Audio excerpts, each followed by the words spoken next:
का मिलान किया जाता है तो उसमें वश्य मिलान क्या होता है, आज इस वीडियो के माध्यम से हम समझेंगे।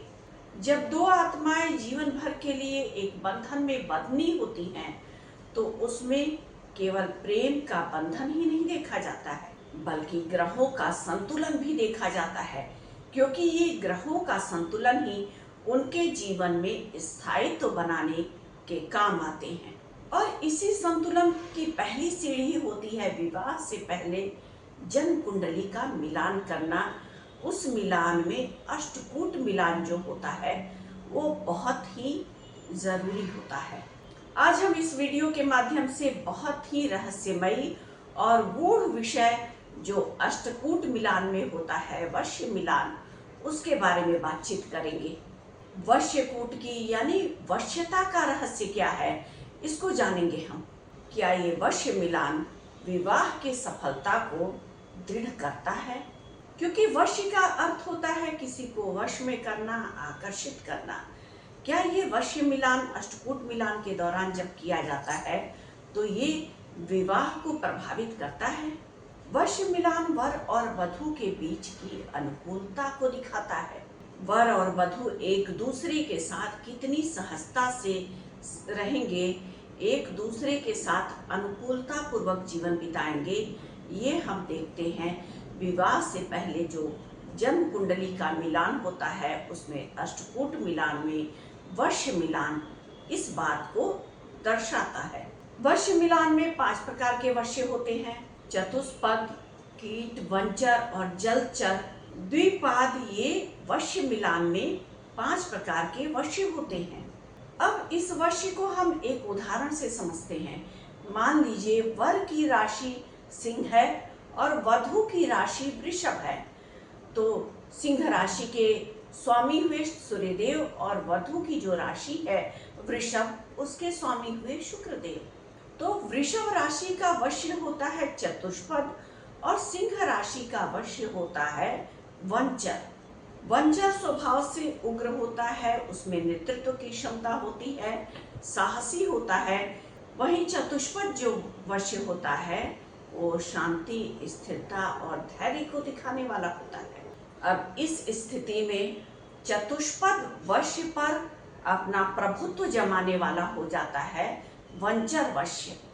वंचर वश्य वाला जो व्यक्ति होगा वो चतुष्पद वश्य वाले व्यक्ति के ऊपर अपना प्रभाव जमाने वाला होगा, उसको नियंत्रित करने वाला होगा।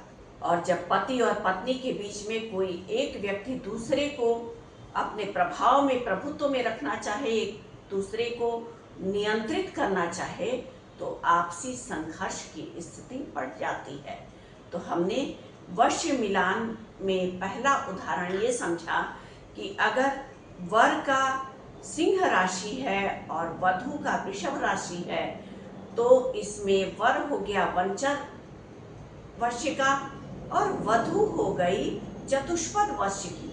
तो वंचर वश्य वाला चतुष्पद वश्य वाले पर अपना प्रभाव जमा करके रखेगा, उसको नियंत्रित करेगा, यानी अपने नियंत्रण में रखना चाहेगा। तो ऐसे में अगर इस तरह का वश्य मिलान होता है तो एक दूसरे के साथ संघर्ष की स्थिति बन जाती है। इसी बात को एक और उदाहरण से हम समझते हैं।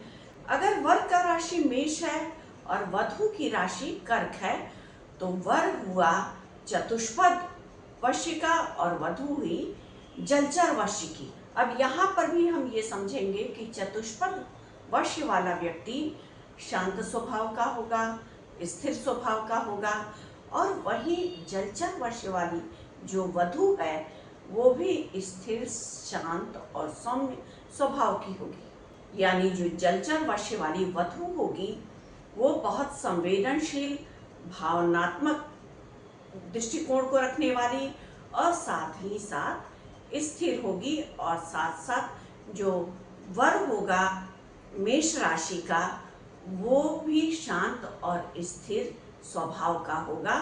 तो ये दोनों पति पत्नी के रूप में जब एक दूसरे के साथ जुड़ेंगे तो एक दूसरे को अपने व्यवहार से, विचार से आकर्षित करने वाले होंगे। तो जहां हमने पहले उदाहरण से समझा कि अगर वंचर वश्य है वर का या वधू का, और चतुष्पद वश्य है वर का या वधू का, दोनों का विवाह होता है। जो वंचर वाला वश्य है वो चतुष्पद वश्य को अपने प्रभाव में, अपने प्रभुत्व में रखना चाहेगा, उसके ऊपर अपना नियंत्रण जमाना चाहेगा।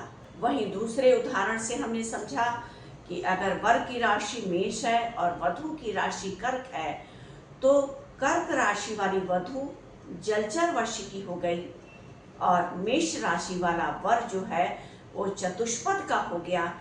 तो चतुष्पद वाला स्थिर और शांत स्वभाव का होगा, जलचर वाली भावनात्मक गुणों से भरी होगी, संवेदनशील होगी। दोनों एक दूसरे को आकर्षित करेंगे अपने गुणों से और अपने व्यवहार से। यानी वश्य मिलान अगर नहीं होता है तो दोनों में से कोई एक न एक दूसरे के ऊपर प्रभाव जमाने वाला होता है, नियंत्रित करने वाला होता है, अपना ज़्यादा दबाव उसके ऊपर रखता है। अब अगर जीवन साथी दोनों हैं, कोई एक व्यक्ति ज़्यादा दबाव रख रहा है, तो ऐसे में कभी न कभी स्थितियां आक्रामक हो जाती हैं या संघर्ष की स्थितियां बन जाती हैं। आपसी सामंजस्य की पति पत्नी के बीच में कमी हो जाती है। बृहत पराशर होरा शास्त्र में वश्य के मानक को बहुत प्रभावशाली मानक माना गया है। वश्य स्यात् स्त्री पति या, जहाँ पत्नी पति को आकर्षित कर सके, संवेदनशीलता और भावनात्मक दृष्टिकोण के साथ जीवन के हर सुख दुख में एक दूसरे का साथ दे, वो विवाह सुखद होता है और दीर्घकालिक होता है। वैदिक परंपरा में कहा गया है कि विवाह करते समय दोनों के बीच में आपसी सामंजस्य और संतुलन से ही विवाह दीर्घकालिक रहता है। तो ये था वश्य कूट मिलान का रहस्य, जो आकर्षण और एक दूसरे के साथ मानसिक जुड़ाव की स्थितियों को बताता है। आकर्षक, नियंत्रक और साथ साथ एक दूसरे के साथ सामंजस्य बनाने वाली स्थितियां आती हैं। अगर वश्य कूट मिलान सही हो रहा है तो जीवन साथी एक दूसरे के प्रति अपने आकर्षण को बनाए रखते हैं, सामंजस्य को बनाए रखते हैं। तो आज के वीडियो के माध्यम से हमने अष्टकूट मिलान में वश्य मिलान क्या होता है इस विषय में जानकारी प्राप्त की। अगर आपको हमारा वीडियो पसंद आया हो तो हमारे वीडियो को लाइक करना ना भूलें और हमारे चैनल को सब्सक्राइब करना बिल्कुल भी ना भूलें।